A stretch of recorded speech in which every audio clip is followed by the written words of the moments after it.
entrepreneur, current mogul. We were discussing this earlier. Michael Hamilton, welcome to the show, the Aristotle Full Throttle program. How are you today, sir? Can you hear me?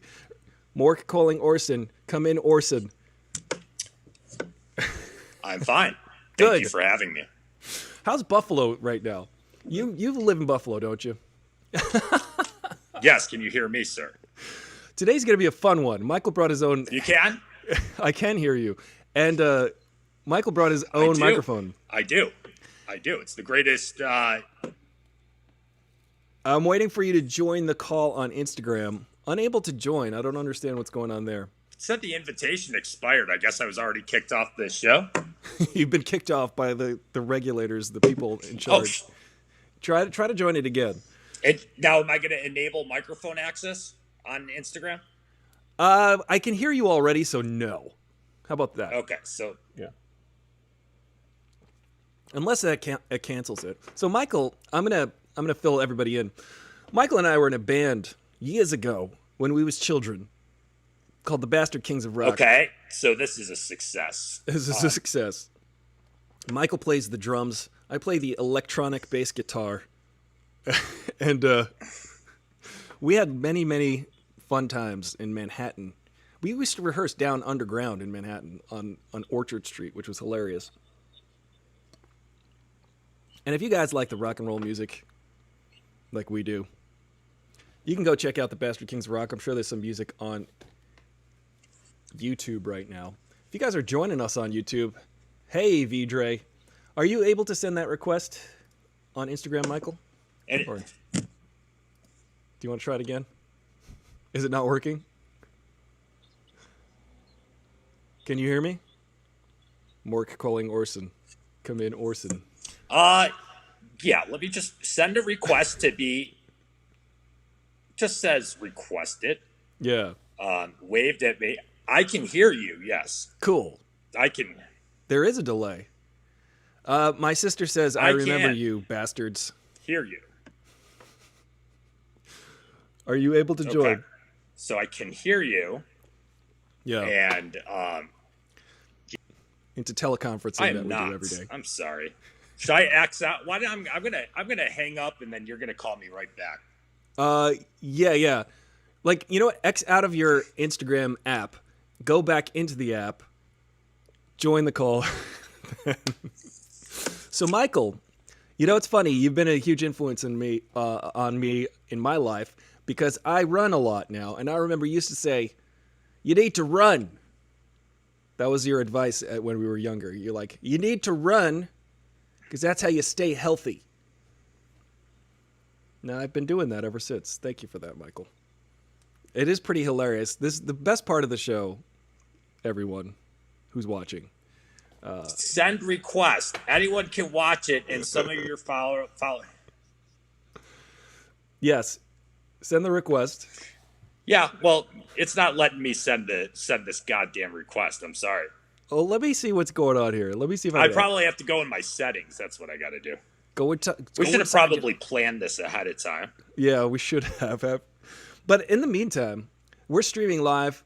If you guys are on Instagram right now and you want to go check out the live stream, we're on twitch.tv/Aristotle Full Throttle. Or you go to aristotlefullthrottle.com and you could tune in to the actual compelling conversation that we're having right now, which is how to join the live stream on Instagram. And we're having fun. I got a question for you, Your Michael. request wasn't sent. It just says that my request wasn't sent. Interesting. Hey, can you send me a... I'll try. Can you send me a... Yeah. Let's see. I'm going to end the stream, and I'm going to delete the video. If you can hear me, that's great. And then I'm going to go again. I'm going to go live again. Guys, this Comment is great. failed to post. It's just not letting me do anything. Wow, your computers... Is it because of Buffalo? Is there something going on in Buffalo? Oh, I know what this is. You know what this is like? Okay. It's because my Wi-Fi sucks. The best part about this, guys, and I keep mentioning this, is we're 900 years old. How does this work? Which button do I press? Wait, I can see you, but I can't hear you. This is what we sound like right now. Now I'm going live again on Instagram. Now I'm live on Instagram. My sister said she feels like she's watching someone's grandparents. It's true. Michael, press the button. Hold on, guy. Turn it. Hold on, Aristotle full throttle. Open the Instagram and tune in. Hey, everybody on Instagram. I'm going to reintroduce you guys. Right now, I'm live streaming. We're getting Michael to join the live stream. Okay, now I can hear you, buddy. Cool. Now, Michael's going to join the live stream momentarily right here, and we're going to talk about his company, Piva, which here we go. View. Live. Here we go. You're joining us live on Instagram. Connecting. There you are, Michael. Hey, we guys. did it. We did it. Sorry. It's all good. Now we're streaming live. Now we can talk. Indeed. Guys, if you've been watching for the last 7 minutes, you've been thoroughly entertained, I'm sure. Michael, I'm going to reintroduce you with your kid, your playtime. What would that be called? Like A microphone. Your Mattel microphone. In Buffalo, we call them Fisher Price. Fisher Price. That's the term. Former male model, entrepreneur, anything that people overlook. We'll get to that in a moment, but thank you for joining me on the show. You're welcome. Thanks for having me. Of course, it's been a while. I'll send you some swag. Please do. I will wear that swag proudly. You'll wear it on one of your official YouTube videos when you interview like Mark Hamill or Kevin Nealon. Kevin Nealon, my favorite comedian ever. Norm Macdonald. Norm Macdonald is one of my favorites. I think we could, you know what we could talk about, because you're a musician as well. We could talk about music. I rarely talk about music on the show, which is kind of stupid. I think that should change. But music, what do you think? Okay. About it? I think that'd be great. I guess I'll tell everybody in the world that you were in Veda and you were in the PlayStation 2 commercials and you were doing AC/DC. Yeah. And you were in what was that band called? Michael and the Hamiltons. Yes, it was called that. I was talking yesterday briefly about how we Fisher struggled. Spooner or something. Weren't you in that band for a little while? I was not in Fisher Spooner, but there was a band member that was in Veda briefly. His name is Sam. He's a cool guy, Sam Kearney. He was playing guitar for us for a few shows. I forget. It might have been like as many as 11 shows. And then he broke the news to us that he was going to join Fisher Spooner for their final farewell tour. And good for him. We actually got to see them on their tour. I have a couple stories about that I'd like to mention at some point, but maybe now isn't the best time. Yeah, I basically did the same thing to the band I was in with you, right? Didn't I? That's right. You joined the Detachment Kit. You went on tour with them. Yeah. You detached from the Bastard Kings of Rock and went on tour with them. How did you like that tour? Which one? Played, I don't know how many tours we went on. There's a lot of them. Yeah, how did you enjoy being in, because that was actually before I had ever gone on a tour. And I was a little bit jealous, to be honest. I was like, Michael's out there touring, doing the rock and roll lifestyle. And then I left the Bastard Kings of Rock probably 4 to 6 months after. Oh, you stuck it out for that long? I did. I stuck it out. But I did find a new home and had many successes with a latter band. Yes. But, yeah. But I did enjoy the time that we had in that basement in friggin' Manhattan, wherever that was. And and I never really got those recordings that we did out in Long Island with oh yeah. That one. Yeah. I think you're referring to those recordings where we hung out with that dude. I forgot his name. After the Bath, I think was the name of his band.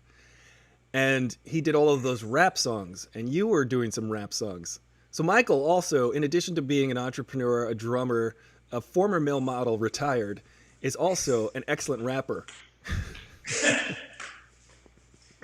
I'll have you know. I didn't recall that actually, but thank you. I did recall that. But then you went on tour with the Detachment Kit several times, and where did you guys go?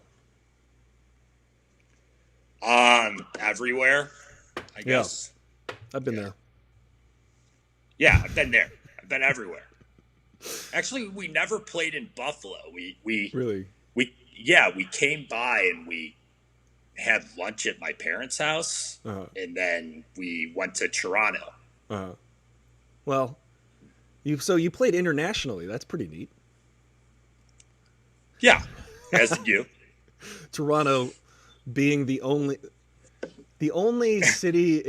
major city in Canada that is like more southern than Detroit or something like that. Isn't that?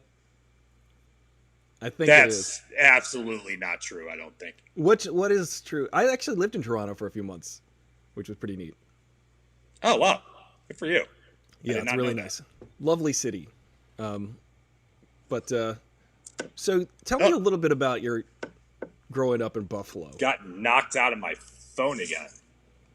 No, I could. Oh, you're paused on the phone. Yeah. What was it like growing up in Buffalo? How did you like it? Hold on. Don't get distracted, Michael. I don't know if you can hear me or not, but I got this ghetto-ass connection here. I live basically. Oh, you're Buffalo good. I see you. Cool. Can you hear me? Yeah. I don't even know which camera I'm looking at, but I'm new to the social media podcast stuff. So, I live in like one of those typical like cliche, like 100-year-old buildings that they just turn into lofts that right now somehow they get, So the Wi-Fi and the connection to the interwebs is just really, really off. No worries. It's awful. I wouldn't worry about it. I can see you. I can hear you. Make sure there's no audio playing aloud in the room. So just in your headphones if you can. Yeah. Okay. I'm good. Cool. Just want to make sure there's no echo. So Buffalo. I'm a little bit familiar with Buffalo. Buffalo seems it's a I guess the pride of Buffalo is being the second largest city in New York State. In the country, actually. Is it? Yes. No, that's not true. Michael, no, it's not true. It's absolutely not true. You're in the second largest city in the country. I am. Los Angeles, Michigan. Yeah. So let's is it true about Buffalo Wings? Let's talk about baseball for a second. I notice you're wearing a Montreal Expos cap. I am. Now, tell me a little bit about the Montreal Expos. Are you a fan, or is this like? Are you a turncoat? Are you now a fan of Canadian baseball teams? Well, actually, it's funny that you mentioned that because there are currently no Canadian baseball teams. What's up with that? Isn't Montreal in Quebec? Yeah, but they don't have a baseball team anymore. They just moved away. They moved to Florida. I think they became the Tampa Bay Devil Rays. Oh, and that's hilarious. And the Toronto Blue Jays are actually playing in Buffalo now. They're not playing in Toronto anymore. So Buffalo has a Major League Baseball team now. But it's still called the Toronto Blue Jays. So in Buffalo, and our football team was actually playing in Toronto for a while too. The Bills, the Buffalo Bills. Explain that. Yeah. I don't know. It's just as confusing as the New York Jets playing in New Jersey all the time, and New Jersey not having a football team. Are you? Are you equating Buffalo to be like Toronto's New Jersey? Yes. Because wow. That's a really, really horrible thing to say. It is, and I took this moment to say that. Right. Listen, Michael, I would never insult Buffalo by comparing it to New Jersey. Well, good. Now I do have, my dad is from Jersey, and there's a lot of Hamiltons from Jersey, actually. So I think just living in New York, I just kind of would look at the Jersey people, and I would just kind of deny my heritage. Well, I did mention earlier that Alexander Hamilton was killed in Weehawken, New Jersey, or at least he was shot in Weehawken, New Jersey, brought back to Manhattan and died there. But are you related to former Treasury Secretary Alexander Lin-Manuel Miranda Hamilton? Well, since he's been canceled, or has he been canceled yet? He's on the list. He's got to be canceled. He is on the list. No, I'm not. How are you not? Your name is Hamilton. I don't understand. I just refuse to answer that question. Do you know all the songs? Do you tell people that the musical is written for you? I do not, and I don't think it was actually historically accurate. You don't think so? George Washington was not a Puerto Rican guy. Yeah, I don't think. Yeah, let's open this up to get real racial, because you are what would you call those? An anomaly, or? Oh no! According to Hollywood standards, I'm called ethnically ambiguous. You are ethnically ambiguous. That's what they call me. Yeah. Sound like that. When they don't want to spend too much time figuring it out, they're like, just get someone who looks like me. One time, this is actually true. I was forwarded an email, which was a casting notice from a friend of mine named Scott Byrne. He sent me an email, and the email said, looking for someone ethnically ambiguous, preferably someone who looks like this. And it was a picture of me. It was an actual picture of me. And I applied for it and didn't get it. I didn't get it in the call. That's ridiculous. It's completely absurd and shows you how well Hollywood is run. But yeah, Michael, what do you think about all of this? I'm asking you. In Buffalo, what's the temperature in Buffalo? If you were to take the tone of Buffalo right now, as far as the civil unrest, has it changed much? Well, it got pretty bad about 6 weeks ago. Yeah. And then the white cop pushed down a moderately wealthy 77-year-old man. Yeah. And that's when I said, hey, That's when you got angry. No. No, I mean, that's where I draw the line.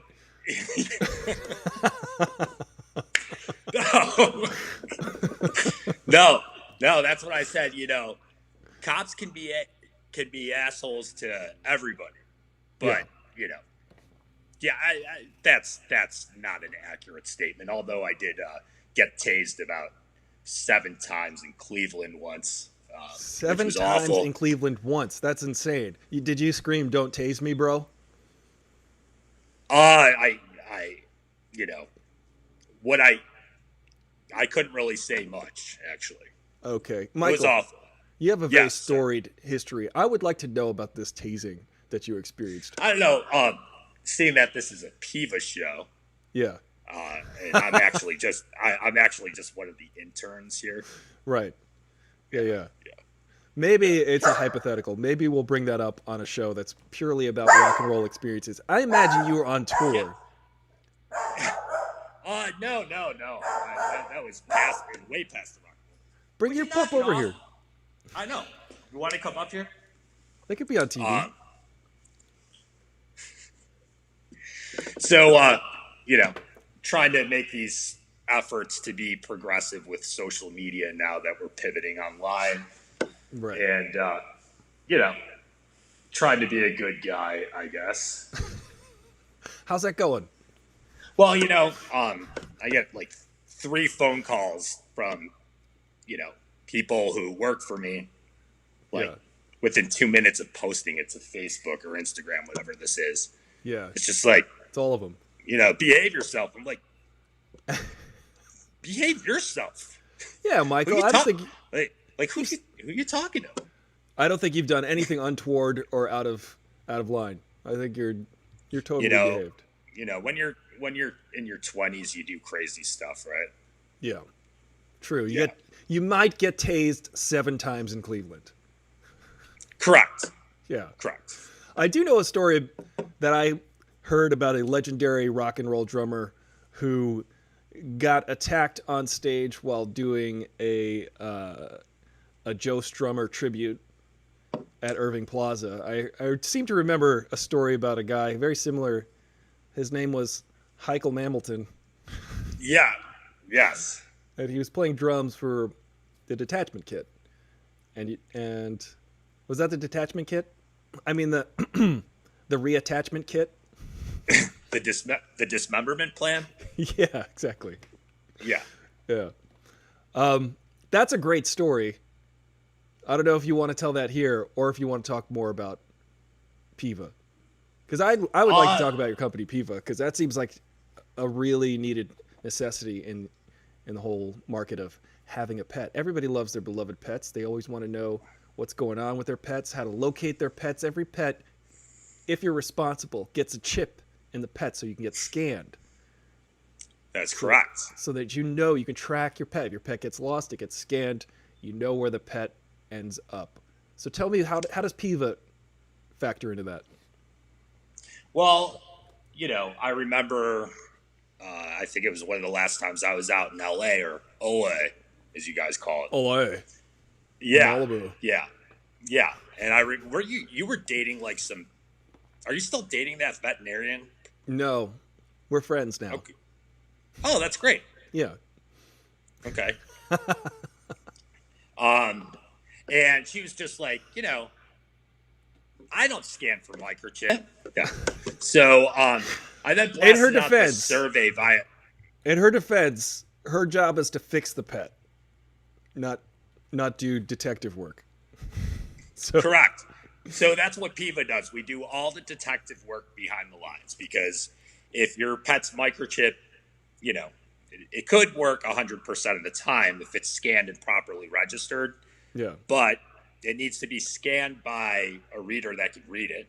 And it also needs to be registered in a database that's actively searched. So Piva is actually evolving, if not already, to be the actual, the most comprehensive microchip registry and actively searched registry there is. Yeah. Because, we pair all this fragmented data together in one central location, all brands of microchips, medical health records from different electronic medical record systems. And, we give vets the ability to pull up a pet's complete medical history simply by scanning a chip and then instantly notifying the rightful pet owner of the exact location. So, it's exciting. We're saving pets literally every day at this point. We have an uptick in, I can't believe it. Sometimes it's just like, wow, I actually made this happen. Right. So it's actually really cool to learn that. And then we have this uptick of registrations because, it's truly been all organic. First it was our veterinary partners selling for us, and now it's just people word of mouth just coming in online, and just everybody's got to get their chip registered with Piva. A lot of people don't even know that they have to register the chip. Mm-hmm. A lot of people think that the microchip has a GPS feature in it, which it does not yet. So it's actually how long before that technology comes about, like that you can sort of locate your animal using your iPhone? Well, it's funny. I'm actually going out of town in the next 2 days to go see a friend of mine who's in Michigan, way up there in Michigan, arguably UP? Arguably way above Detroit.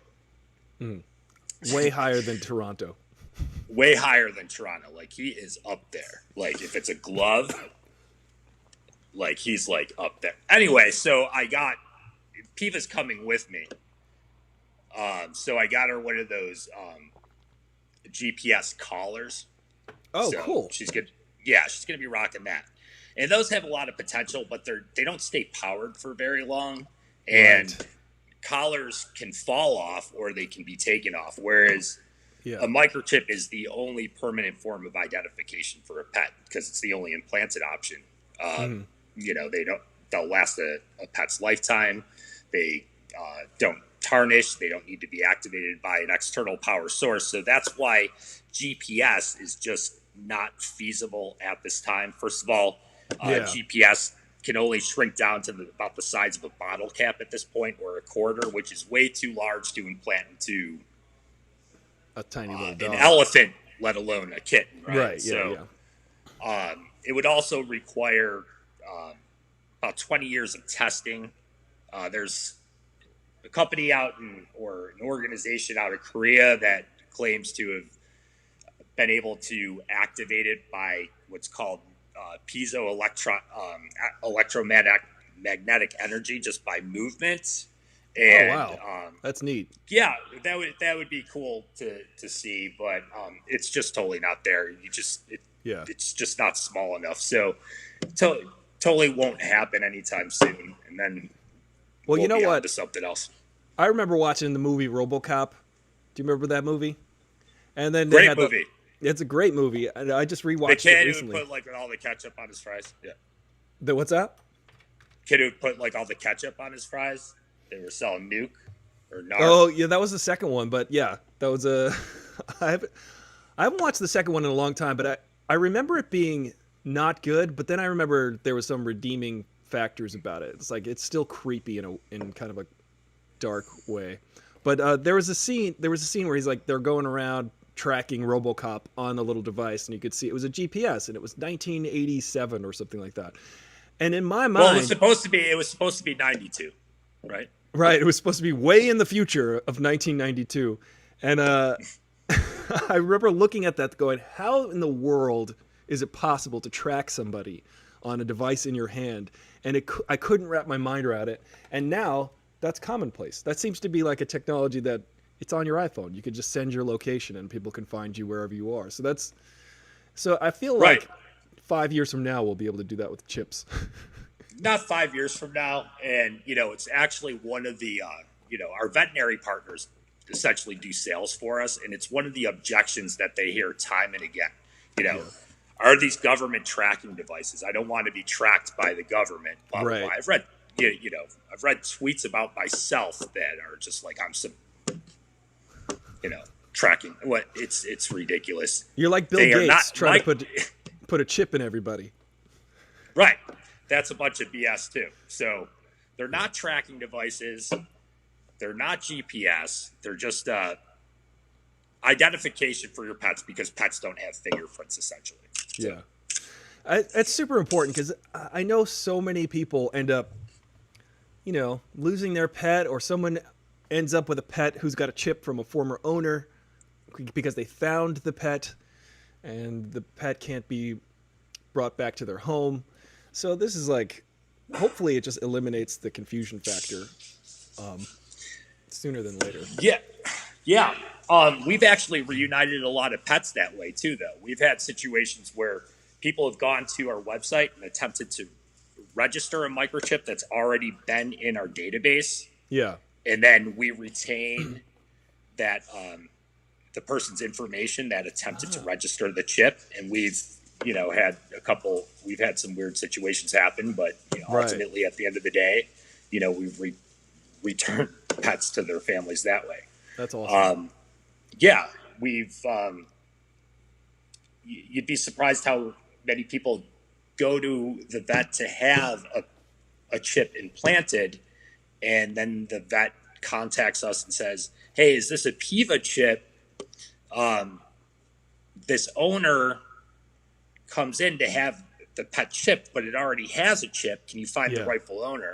It's crazy. It's crazy. Why is it so difficult? Why is the information all in these little pockets and it's not? I mean, obviously, PIVA is working on centralizing all that information so that there's no confusion. But why is it so disparate? Why is it all over the place? Well, there's a couple reasons. As a matter of fact, you'd appreciate this. We're going to do some filming when I get back into town Nice. With a Rubik's Cube. Mm-hmm. So I'm going to be like solving the Rubik's Cube really quickly. Like, Can you do that? No, it's going to be total trick photography. Nice. That's how I do it. I have two Rubik's just cubes. One is solved, and one's messed up, and then I just put it behind my back and pull it back out. I completely forgot what you were saying.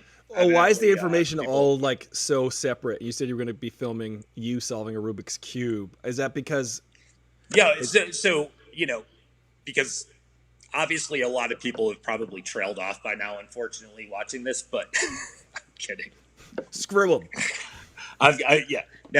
People's attention span is very, very short. So just want to kind of engage them, and basically, unless I'm like a hot chick or can get Piva to calm down for 2 minutes, they're not going to really look at the video.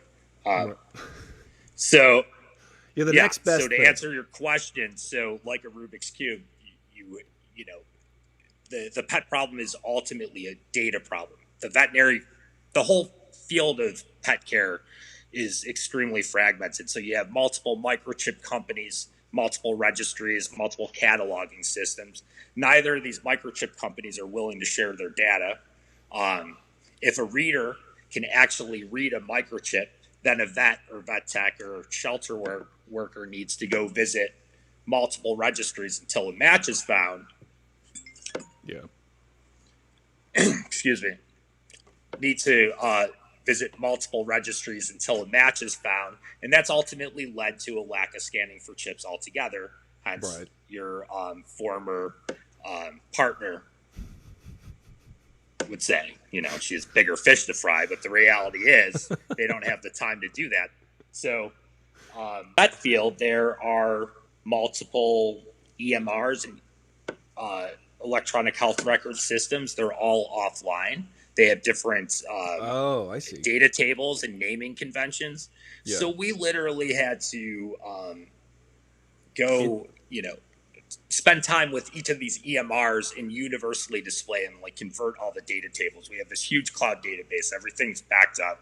So the second a record is updated in a vet office, later that day, any vet can go access it from the cloud. We're literally the first cloud-based SaaS for the pet industry in general.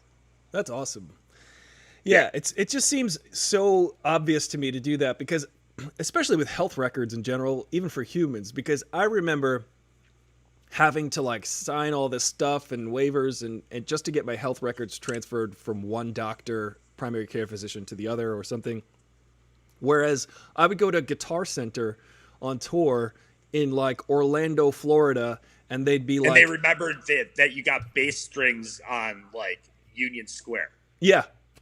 They're like, looks like you bought this, 2 years ago. They've got my entire history of purchases right in front of them at any location in the country. I think that it just seems obvious to be able to do that. Well, a lot of it, full disclosure, the more I've gotten involved with this, it's, not to sound like that angry undergraduate, like depression and salad indie rocker kind of stick it to the man kind of guy.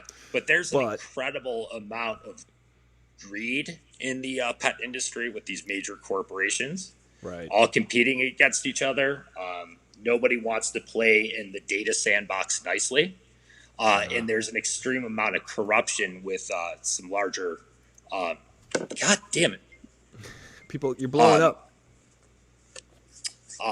With some of the larger animal welfare organizations, one of which we're kind of in a feud with right now.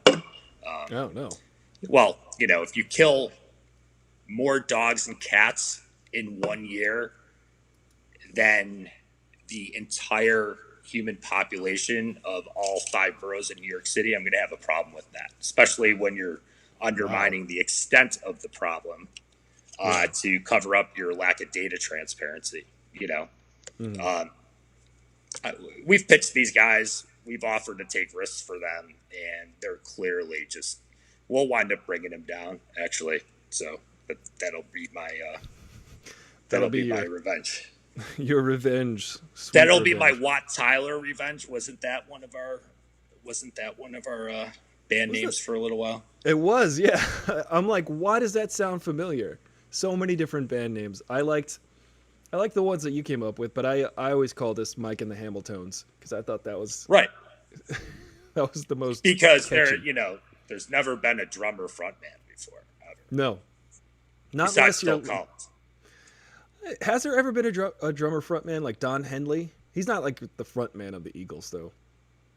Maybe Dude, one of them. the Eagles, honestly, I don't know who I hate more, them or Aerosmith. Well, They're like the worst. the Eagles. It's funny.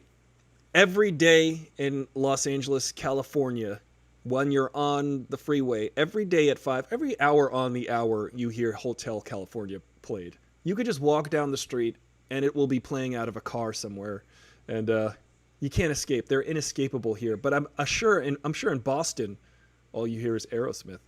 So Yeah, and they're hey, Candyland on absolutely Instagram. What's up? I was just saying hi to Candyland, Ray, Mike, and Hamelbe. I can't read that other name on Instagram.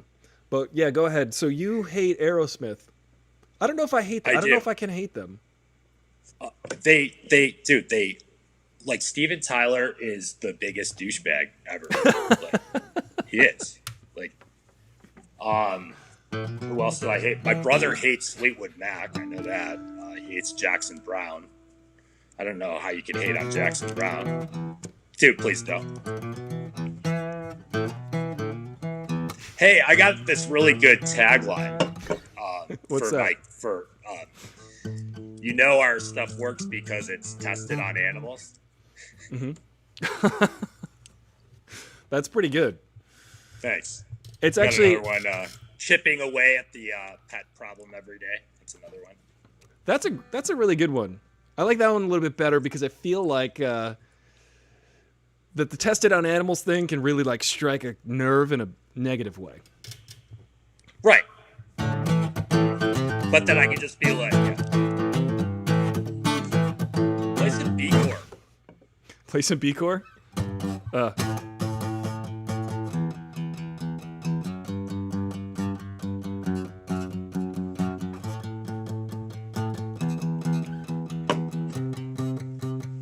I think Lily has a tambourine here or something. You want to rock out? I definitely do want to rock out, Michael. It's been too long. You used to rock the F out. I always enjoyed your drum parts. Very energetic, very creative. Thanks, drum buddy. Parts. And thank you. And yeah, miss jamming. Michael and I used to jam in, I mentioned this earlier, in a basement on Orchard Street. In the Lower East Side. In the Lower East Side of Manhattan, and it was crazy. The basement, I don't know if you ever realized this, but it was the basement of the iconic scene from When Harry Met Sally, the Cat's Deli. That's right. Yeah. We were right on the corner. Meg Ryan is just going nuts. Yeah. And then the old lady's like, "Oh, I'll have what she's having." Yes, that was Cat's Deli. That was actually Billy Crystal's mom, or the director's mom, or something. It was. I think it was Rob Reiner's mom, the director. Yeah, that's true. That is an iconic scene. I didn't know that was Cat's Deli, though. I didn't make that connection. Yes. You know what I liked about Cat's Deli is that when we would take breaks, you could just go up to Cat's Deli and ask for a free sample of pastrami, and just keep eating it.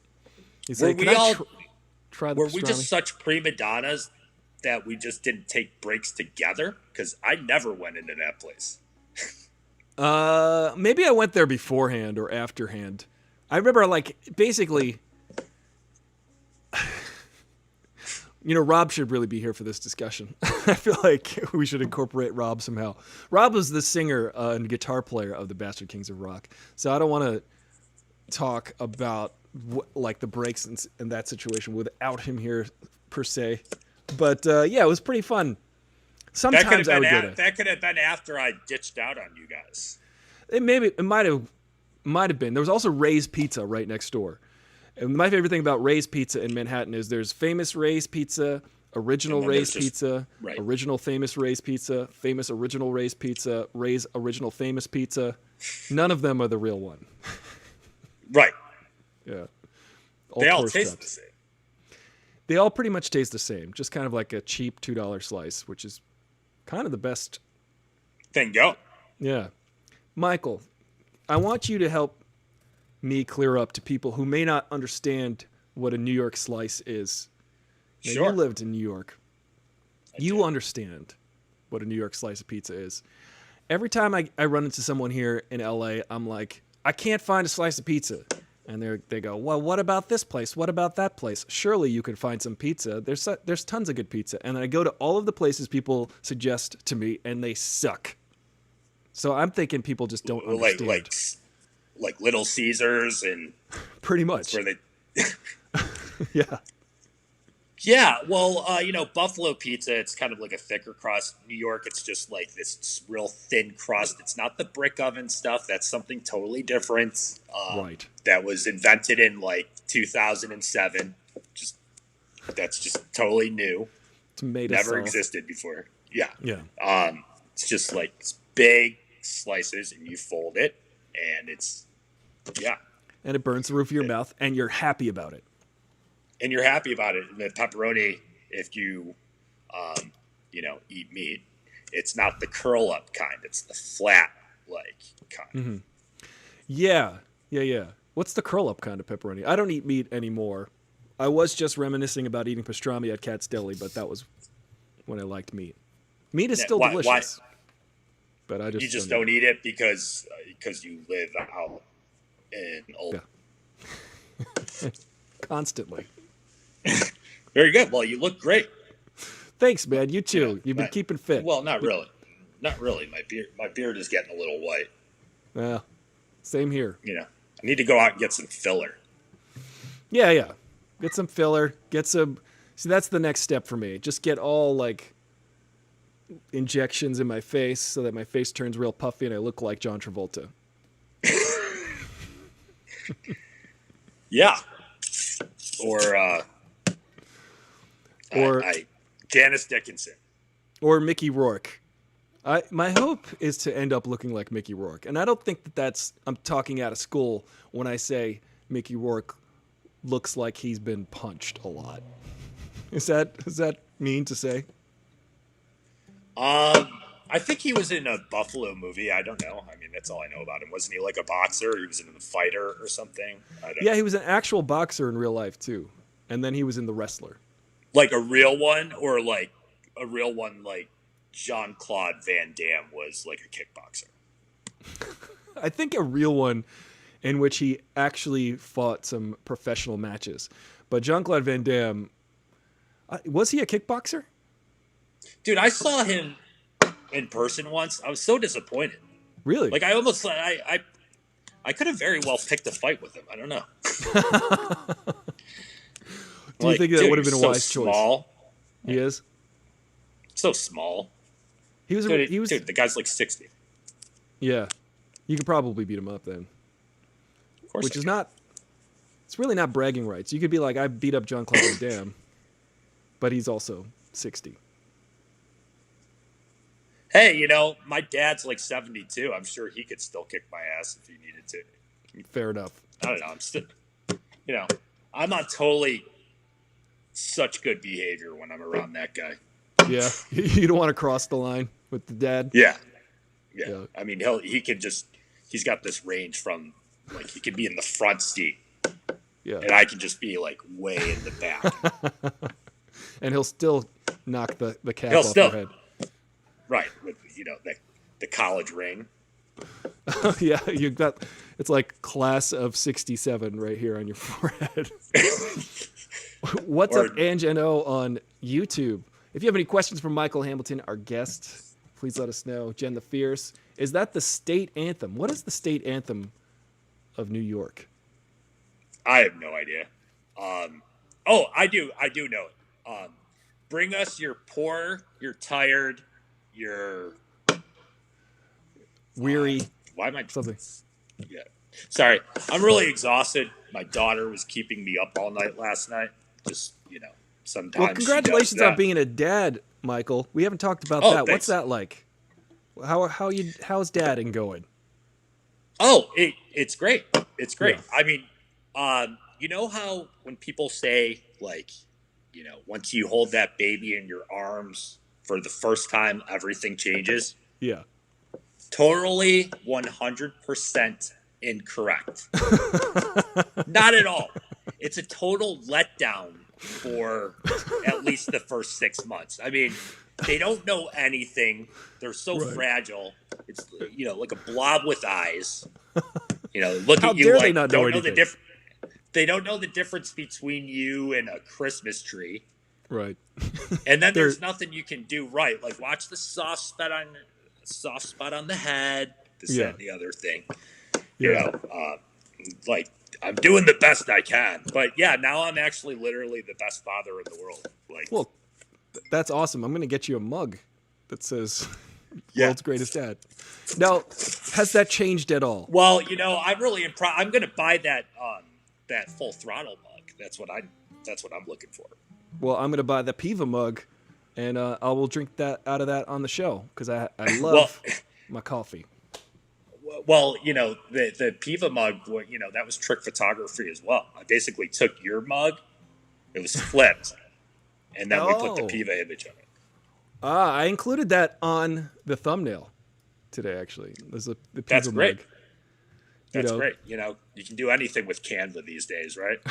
Yeah, the free editing software. That's awesome. Yeah, do you have mugs available? I actually do have mugs. I should probably really hawk the swag a little bit more. I don't know. I need a whole marketing team. I don't have one. Yeah. I have marketing agencies calling all the time. And then you talk to them. It's just like, they're like, who handles your marketing? It's just like, I guess it's been me the whole time. Come on. And then you learn that just like they know a couple big words, and then they're like, trying to convince you on, maybe buying a billboard or something, which is like the total polar opposite of what inbound is about. I don't have that. Yeah. You don't have the bandwidth I ain't got for that. time for that. Sorry. Yeah. Sorry, I keep getting that. paused. We're all working remote, so if I'm blacking out, it's because nobody else is answering the phone, and then it just kind of just goes around until somebody picks it up, and after about 8 rings, it comes to me. So you're the 8th down on the list. Yeah. I wanted to ask you. Yes, sir. I've always wanted to know this. Who's your favorite drummer? Yeah, I could tell you a couple. I've always liked Neil Peart a lot, of course. Yeah. Keith Moon. God rest his soul. God rest his soul. Yeah. Both of them. God rest both dead. Both of them. Larry Mullen from U2. Mitch Solid Mitchell. drummer. Mitch Mitchell. Hendrix. Oh, right. That's right. And Noel Redding was their Yeah. bass player. Was that the same group? Noel Redding? The Experience? Wait. Yeah, I believe. I just remember, Jimi Hendrix got all the attention. He's just like he did. way up there in front. So I always liked the real sloppy drummers. Yeah. They got like you may recall that I didn't like playing very much to a click. I do remember that. Yeah. Yeah, I eventually had to learn how to do it, and then I just didn't like it. What other drummers do I like? Yeah, various. I guess those are pretty much the main ones. Yeah. Larry Mullen, interesting choice there. He's really. Oh, Stuart Copeland from The Police. He's good. Excellent. Yeah, he's super great. He's And John Bonham, I'm starting to appreciate him now. I think I was just always kind of prejudiced against him because he's just looked like Al Borland from like Tool Time. It's just like, how could a guy like that like play drums good. Like, it's just not good looking, so he can't be a good drummer. I don't know. That's how my mind operates sometimes, I Right. guess. Right. Physical He's too fat attractiveness to, like, right. equates. Well, I actually had the inverse idea when I was a kid, because I remember seeing like a lot of incredible guitar players and drummers who just, I felt like they spent a lot of time practicing than maybe, say, exercising. So I thought, Yeah, but if they're really working back there, they're gonna get jacked anyway. Because the dude, I drums, used to walk off that stage all sweat. dude, drumming is a full body exercise. Angie says she's still waiting for her full throttle leggings. You know what? I need to make some leggings. You need to make some leggings for the ladies. The leggings, yoga pants, all kinds of workout gear. The Piva workout gear. Piva lemons, yeah, yeah, dog walking gear, right? Yeah. I think it's a great idea. For all the Karens, is that are we allowed to say that? Karens? Yeah, Karen. I think Karen is okay for now, but then at some point in the future, they're going to say, this is disparaging to everybody named Karen. We have been so mean to all of the Karens in the world. At some point, it's going to get canceled. So let's enjoy the Karen calling out right now. You know what else is going to happen? What you know how there used to be actresses? Now everybody's called actors. Yes. All misses are going to be called misters. Yes, Mr. I think that's the name. Actor Mr. Meryl Streep. Yeah. The French have actually, I think, some of the Parisians I've met have been some of the sassiest folks I've ever met in my life, which are, I don't blame them. But my cousin lives in Toulouse, and she married a French guy. His name is Francois. I swear to God. Yeah. Really nice guy. I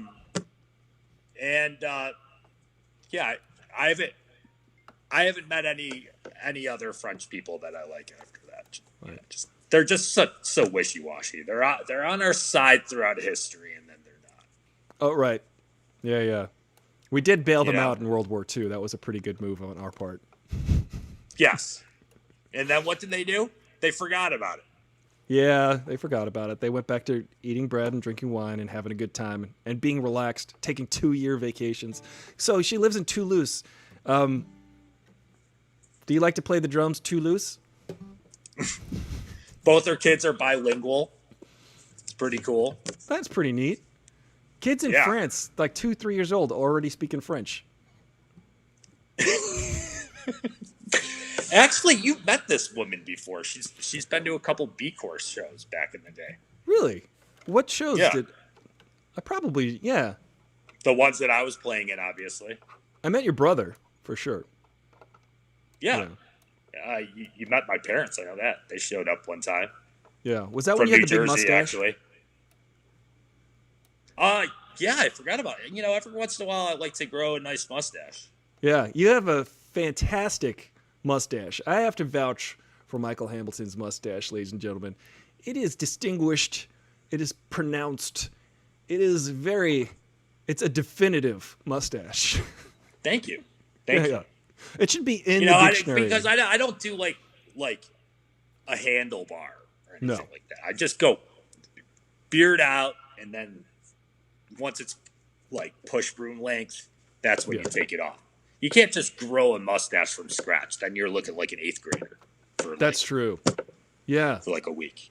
I never thought of it that way, but that's absolutely true. My mustache is the last thing to grow when I grow a beard. So I get like a full beard, and then like I get the 8th grade mustache for several months until... Yeah, but the beard offsets it. Yeah. The beard distracts you from the fact that my upper lip looks like it's 14 years old. You don't get any more French than Francois, says Angie. And that's true. Angie should know. She's in New Orleans right now, and that's the French part of the country. my buddies here said, "What's going on? How you doing, buddy?" Yeah. Connieland says leggings. I'd buy those. Yeah, I gotta get those leggings going. Get those leggings going. That's like the most important, I think, article of clothing. Yeah. That Well, anyone needs. it's not like everybody and their brother hasn't ever tried to start a denim line before. Let's talk about that. Let's talk about that for a minute. Let's get the T-shirt ideas going. Well, the T-shirts are a great idea because you just give them to every band that comes through town. They're eventually going to wind up wearing them on stage. Absolutely, you need clothes when you're on the road. 'Cause you can't wash them. And I always say bands in general are just glorified T-shirt companies because bands don't make money off the music. They don't make money really at the door. They make money on selling T-shirts and maybe some CDs at the show.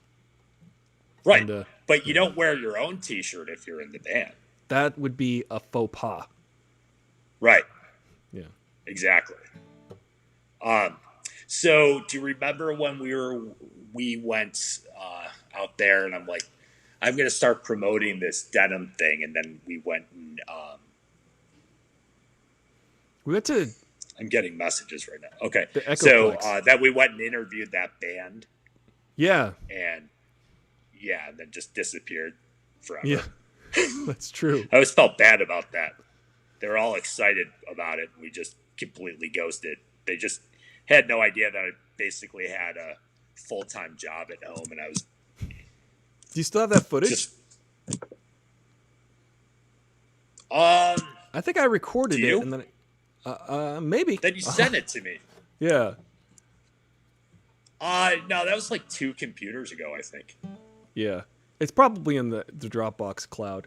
Jen the Fierce says, "Don't you have some on Teespring?" Yes, I do have T-shirts available on Teespring, and you can find that link in the description below. Yeah, that's where I found your mug, and I also saw like a Buffalo, New York hoodie, and I was like, "What is this?" And then I saw that it wasn't your Buffalo, New York hoodie. Oh, they were probably just tracking me. Yeah, they were like. That's the craziest thing these days. You can hear or you can say things aloud and then go on Instagram or go on Facebook because they ask to use your microphone. And then they'll target ads based on some of the shit that you're saying. And some people are like, the companies deny this, but I've seen several demos on YouTube where Google will target the ads. So a guy will he'll go on Google and Google will ask, "Can we use your microphone?" It's like, yeah. And then he puts his phone down, shuts it off. And that's kind of obvious. Yeah, he's like, "I'd like to buy a car. I'm looking for cars. I want to go shopping for a car. I need to get a new." He just says this for about 5 minutes, just talks about cars, buying a car, purchasing a car. And then he opens it up and then goes to a web page, and then the targeted ad is like, "Looking for a car?" So it's just so... Yeah, but you know what? I mean, in defense of Google, maybe that guy was actually looking for all those things before putting on this magic show, right? It's like, yeah, it's like one time I was doing a presentation to a bunch of I wasn't doing the presentation, but it was part of a what do you call those? A panel discussion. I wound up on this panel. It's all these MBAs from the University of Buffalo, and I just felt like being an idiot and doing a card trick. And this guy who I kind of knew because my office is in there, and he's like a janitor guy. I gave him a card. Put this in your back pocket, pay attention, whatever. And then I told one of the kids who was obviously in on it because he was working for us to grab a card. And I'm like, "What is this?" He's just like, "Oh, it's not that. It was the 6 of hearts." And then I'm like, "Hey, look in your back pocket. It's the 6 of hearts." Like, pull this like David Blaine shit on people. It's just, to the, and I'm like, "Oh, you guys are really MBAs." Yeah, and I actually set that up. But yeah, kind of, smoke and mirrors, I guess, doing the Rubik's Cube in reverse, right? So you did a ruse. You hoodwinked them. You actually, that was pretty neat. So you planted the card ahead of time. I always wondered how those tricks work. Yeah. Yeah, there's really no such thing as magic. It turns out. But it's true. Facebook does that a lot too. It's like if you are Googling something and Facebook will track your movement across the internet too. They'll because you have to log into so many different web pages using your Facebook, so many different companies. And Right. I remember seeing a story, and this was probably 10 years ago, that some guy was searching for a wedding ring or an engagement ring. And because he was doing that, his girlfriend started seeing ads for engagement rings, and she figured out that he was shopping for her. Just because it's like, hey, the algorithms don't really care about spoilers. Because she was sneaking into his Facebook and looking around. That might have been it. There might have been some snooping. No, one time I was spending way too much time at my parents' house, and I know my mom found like some ads for some kind of stuff, that a guy would be looking at, Yeah, right. And I'm like, oh, you know what I'm saying? I think I do. Yeah, I think it's the Six of Hearts. Yeah, flashlight. Yeah, guys, check out the Teespring. Also, check out Piva Fetch on Twitter. Follow Piva Fetch. That's Michael Hamilton's company. He's building it up. He's been working on it for a while. It's much needed in the industry. I think we have like 100 followers on Twitter. Yeah, it was a little bit more than that. I just checked it out. Oh, really? Cool, because I'm never on there. A lot of people could just go buy the fake likes, though. Yeah, right. That's true. Boost likes, just boost them.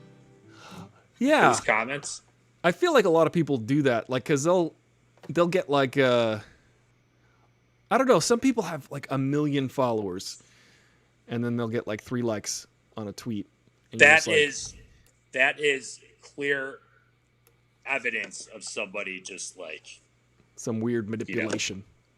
Yeah. Oh yeah, it's kind of like if you've ever bartended, you might want to put a couple dollars in the thing before your shift, so people know to put more dollars in there. That's it's true. The sheeple mentality, right? And then if you're in a band or something, it actually makes you appear bigger and badder than you are if you have like 30,000 followers. That's true. I actually, when I moved back to Buffalo, from New York, I got really, really bored and I started painting. And Michael is also a very good painter. I've seen your work, man. It's really good. Thank you. And so there's also a famous pop artist named something Hamilton. Michael Hamilton. So I created this Facebook page, Hamilton Pop Art. Yeah. And got a bunch of likes that way from people who have no idea who I am. Right. Well, it's a kind of interesting art in general. I feel like should live on its own. So if you're putting the art out there and people are appreciating it for itself on its own, that's actually really cool, because I think art is made to live on its own. It's like you make it and then you let it go, and you quit the art. You abandon the art. You go, okay, this is my point of abandon. Now it exists on its own, and now the world can follow it. Yeah, like Della Vega, that guy who used to write his name in the chalk all over the sidewalk. Oh, that's not really art. Wasn't that his name? We got about 10 seconds left on Instagram, but we can keep the conversation going for a little bit while. Yeah, while longer. Which means it'll get more interesting after we hang up. But yeah. Yeah. So go to twitch.tv/Aristotle Full Throttle. Piva. There he goes. Cool. So we're still streaming on Twitch and on YouTube and on Facebook and on Twitter right now. So those folks can continue. It's funny because I feel like the first 7 minutes of the show are hilarious because we're just wrestling with the technology, and it becomes I think that's part of the show. That's part of the charm of the show. Are you still blowing up on as we can see, Michael Hamilton he's got an M hat on, which stands for Michael, and also Montreal. Yes. If you guys have any questions for Michael Hamilton, let us know. It's funny because we know each other, so we're not. I feel like we're not. I don't know if I could do a good interview with somebody like I know because I'm like thinking we already know a lot of the same things. So I don't know what to bring to light. I don't really know what to Yeah, to chat about. yeah. Plus, I'm really. Are we still live We're still live, yeah, on on on Facebook, on Twitch, on YouTube, and on Twitter. YouTube live? Wow. Yeah, yeah. We got Angelo, Jen the Fierce. Jen the Fierce has been kindly editing the episodes down to like bite-sized 10 to 15-minute chunks. So I think there's like, which is cool because it's really good because it makes the shows very concentrated on content. And when there's a sprawling 7-minute intro, when we're trying to figure out how to get this up and running. Oh yeah, you need to edit that shit down. Now, who does your Aristotle full throttle like stuff? That's all you. That's great. Oh, thanks. Yeah. Those videos. They're very involved. They take a long time, and I bet they're hilarious though. Oh, thanks, man. Yeah. I wanna make more of them, but I want to make more scripted, longer form, maybe like a 10 to 15 minute scripted ones, because usually they're kind of off the cuff, and then I cut them down and kind of come up with jokes as I'm editing. But I want to lean more into more of a crafted, organized episodes, but maybe once a month, not 2 times a week or whatever it was back in the day. Yeah, because I can't imagine how long it takes you to edit that stuff and then add all the the stuff. But that's why people watch it. It's funny, it's interesting, it looks good. Thanks, man. Yeah. I mean, and then I guess once you get the following, then you're like an influencer, right? And then you get other people who just want to work on your shit. Yeah, like people like Jen who have been helping out the show. Jen and her husband Jake, they've been kind enough to send me another device to stream from, which is cool, and some game software that I can use to play music, actually, which I'd love to invite you back to do something like that. If we could do some kind of interactive music situation, it would be really cool. Yeah. I have another buddy who has a band out there. They're actually pretty good. Yeah. And I'm like, dude, I would love to drum with you because, I played in a band with him like 20 years ago, just like the Buffalo hardcore scene before I even moved to New York. But he's still doing it. But he's out in LA now. He's just like, still vegan probably. Probably. Yeah. Doesn't look it though, but awesome guitar player. Yeah, dude. Are you surfing? Surfing is like the best lifestyle. I feel like eventually, because of the pandemic, because of the situation that we're in, how have you been doing, by the way, in this situation? What have you been up to in Buffalo? Like, what's the pandemic like there? Which is a weird question. No. How's your pandemic? Well, working from home. Yeah. Right? The restaurants were closed for a long time. Then finally they're like, okay, you guys can sit outside with masks on, but you don't have to wear the masks at the bar, which is kind of silly because now you have all like these 30s and 20 somethings actually getting COVID. They're just, think they're indestructible. Cars. I went and drove some cars yesterday because I got to get a new car. Right. And I think that I'm going to have all the leverage with the car salesman. Because of why is that? Because good deal. Because nobody's buying cars because everybody, we're in recession. Gotcha. Smart. Yeah. Everybody, right now, pick a pandemic to buy a new car. This is good advice. Condyland asks, I came late. Did Michael explain already how he came up with the idea for Piva?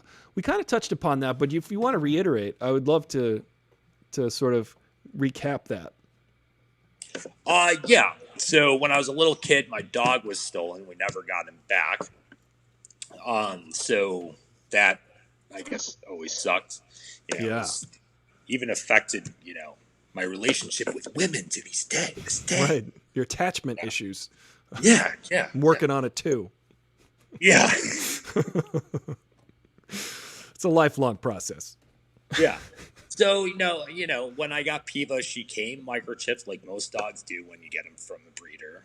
And, I went home and I registered her microchip right away. I'm like, this is great. Obviously, it needs to be registered to work. Then one day, because Piva thinks everybody's her friend, we always have to have like that awkward conversation with other dog owners. We met a lady that clearly stole her dog. She just didn't know its age or where she rescued him from, blah, blah, blah, blah, blah. Fast forward, Piva got stung by a bee one day about 30 miles away from her primary vet. Oh, wow. And when I took her to that vet to be scanned, to be treated, they didn't scan her for a microchip. And I'm like, why didn't you scan for the microchip? They're like, well, you don't look like somebody that would steal a dog, like somebody who lives in the city. Right. Which, I'm like, thanks, Yummy Cups. I do live in the city, I mean, so that, To be fair, Michael, you don't look like someone who would steal a dog. I've seen dog stealers, and they don't wear caps like that. What do they look like? Oh, yeah, they have trench coats and nets. Right. They've got a giant bag full of puppies. Yeah. So, I'm just like, whatever. But, either, that wealthy woman in the park who clearly stole the dog didn't look like a dog stealer either. And it was a wealthy woman because the area of the park that I was in and the way she was dressed. And, see, a lot of people feel that they have an attachment to something. She was driving through Georgia back to Buffalo, cutting through South Carolina from Georgia back to Buffalo. And she found him on the side of the road, and he was obviously abandoned. So she opened up the door, and he popped right in.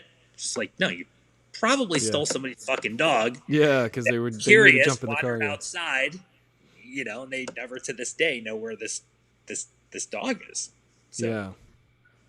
In retrospect, I guess I should have probably taken a picture of that and then blasted it all over the interwebs down in South Carolina, and then like, your dog's in Buffalo if you ever lost this. That's the thing. Yeah. It's now you can do that. Now you can be like, whose dog is this, and put that out.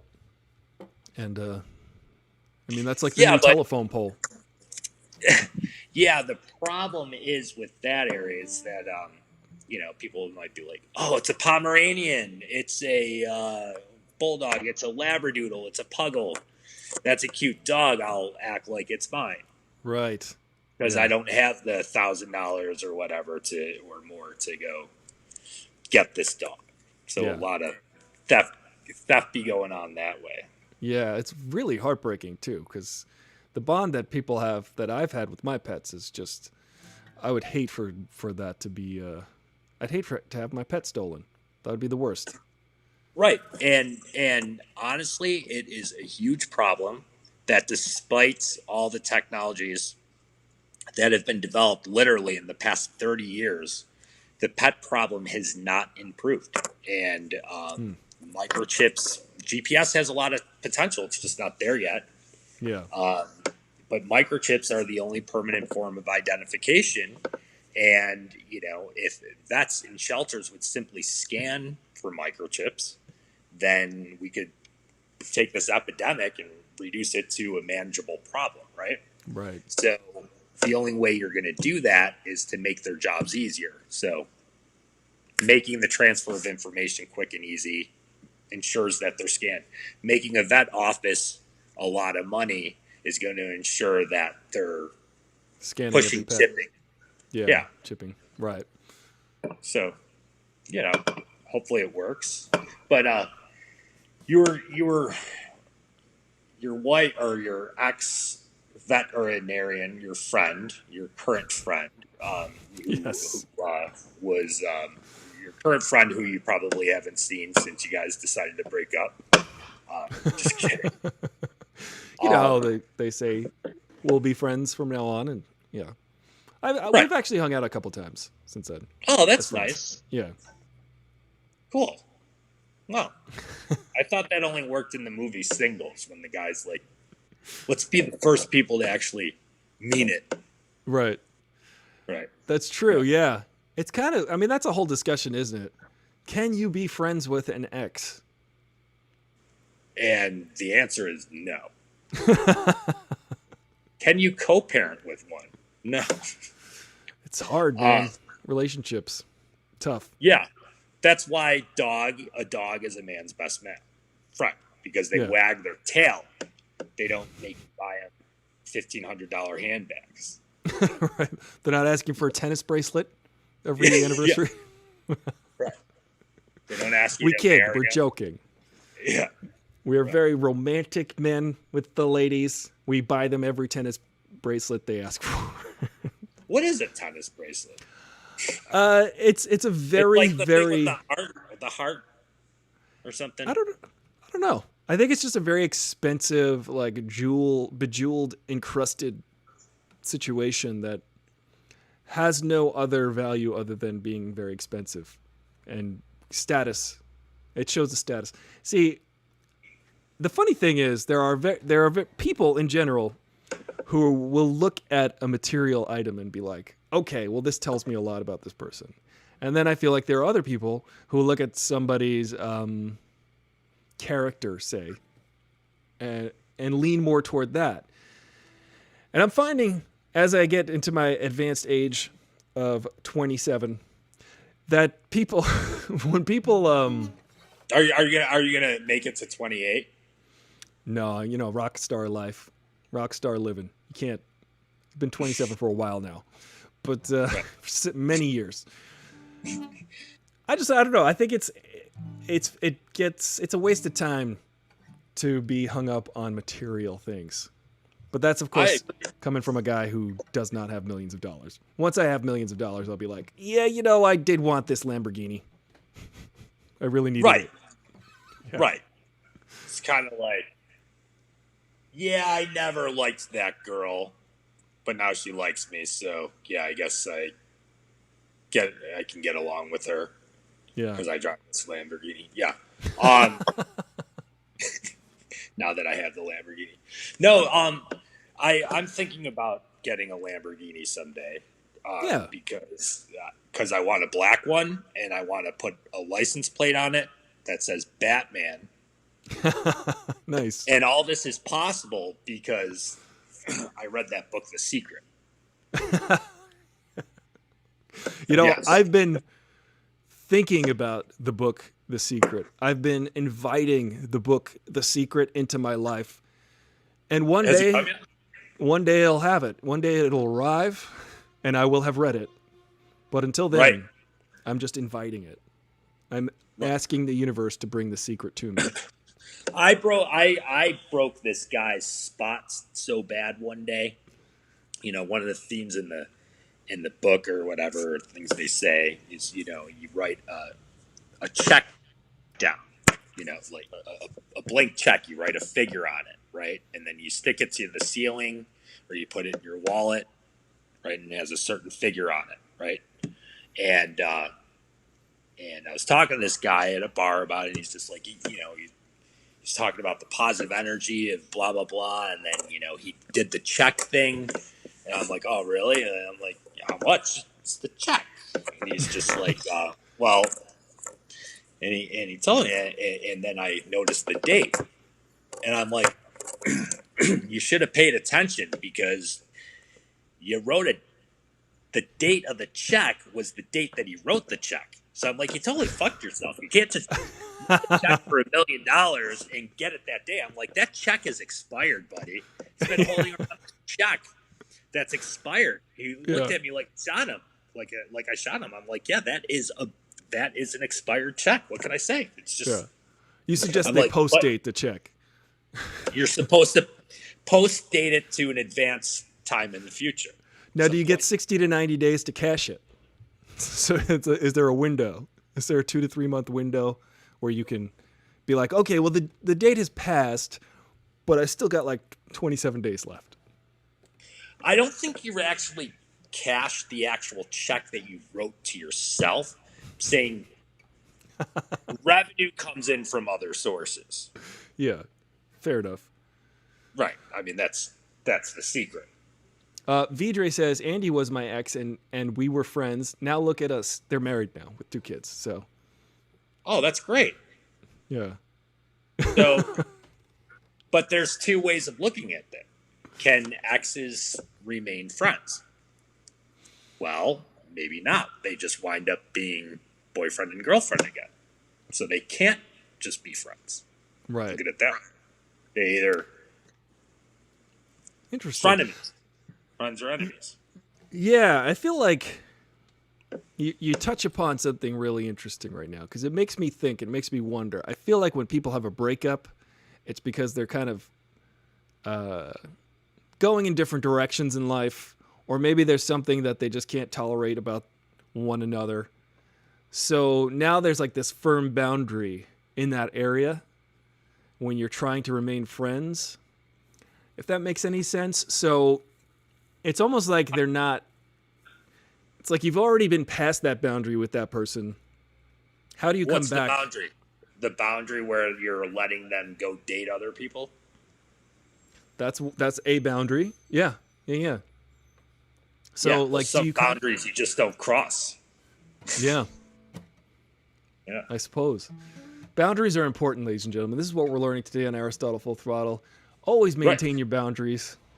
Don't go into other people's yards and steal their dogs. Think you have a connection with it. Don't let other people's dogs in your car.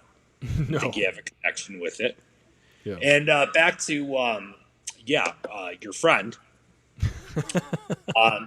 She said if the person refuses that the pet is scanned for a microchip, they can't legally do it. And that's when I was just like, that's fucking like, that is just like a dead ringer for some. You've never seen me here before or this dog, and I don't have any information, but I don't want you to scan it for a microchip. That's kind of a red flag to me. So what PIVA does is that is true. A veterinary professional can't do that. In certain states, not all across the board, there is client privilege kind of situation. Yeah. Patient, whatever. But the loophole is, and hopefully I'm not giving it away, but having the veterinarian, the vet techs do it, just part of the standard workflow. Right. I mean, if we're pulling up a pet's complete information, they can spend less time diagnosing and more time treating.